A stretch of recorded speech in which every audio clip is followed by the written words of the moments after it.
like you to take a look at the lips now. We're starting to define them even more. You can see them starting to curve around the jawline here, starting to curve into there.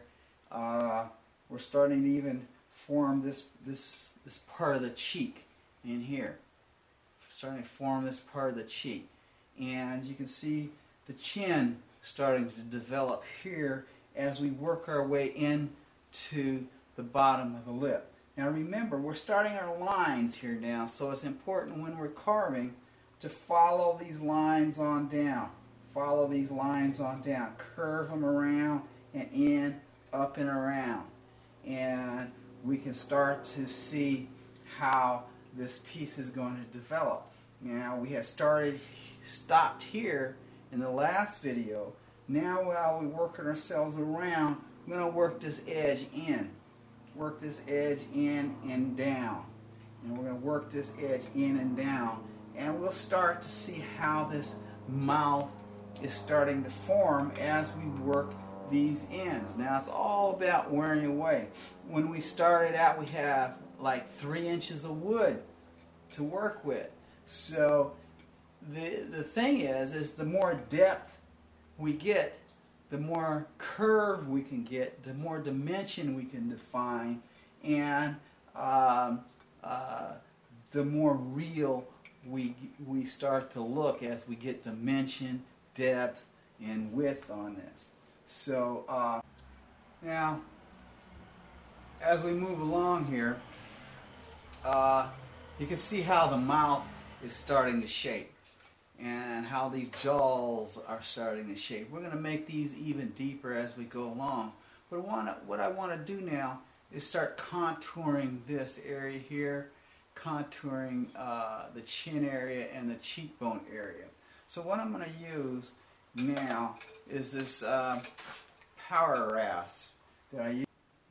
Now I want you to see how this contour is coming out.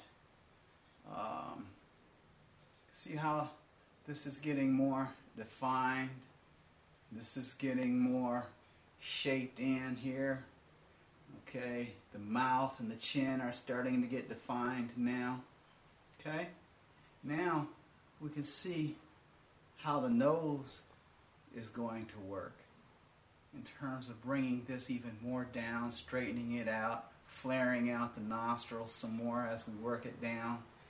The upper part of the lip is starting to get defined.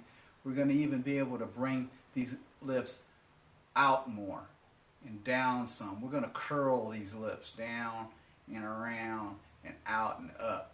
Okay?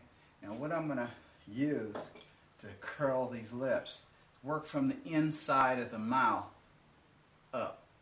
Work the inside of the mouth up. Okay? And as we start to work these lips more, we can define this area even more. Okay?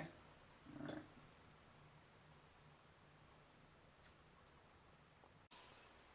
Now I wanted to show you the use of this. I switched tools. I switched this with the power rasp handle. And this is a power gouge I use with a flexible tool. And I'll tell you something. The use of this tool, it's almost like a pair of barber shears. And after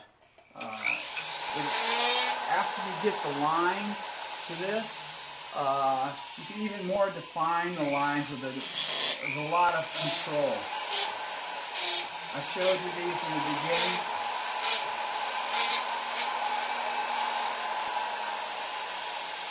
So now you can see even how the mouth is getting more defined and curved. We're bringing this mouth more curved into the jawline, getting a line in here with the jowl, rounding out inside here, and even rounding this, bringing this jowl line out. Now we're getting this jowl almost in line with these nostrils in here. Okay, so when we start working the nose again and working flaring the nostrils out even more. We're going to widen up the jowl area in here, and then widen up this mouth area here, okay? And we're going to curve these lips out even more, the upper lip. I don't like the thin lip part here, so we're going to even make these thicker as we move out, almost to match the bottom, so we get a rounded top up here and a kind of a wider mouth in there. It looks like he's sucking in kind of a thing. Then we're going to start working our way back up as we get our jawline more defined.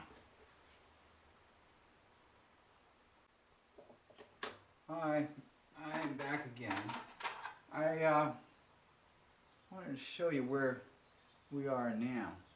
I'm starting to inscribe or define some more of the eyes. I've moved sort of up, fixing this line in here more, fixing this line in here more, and now the eyes are starting to beg a little attention.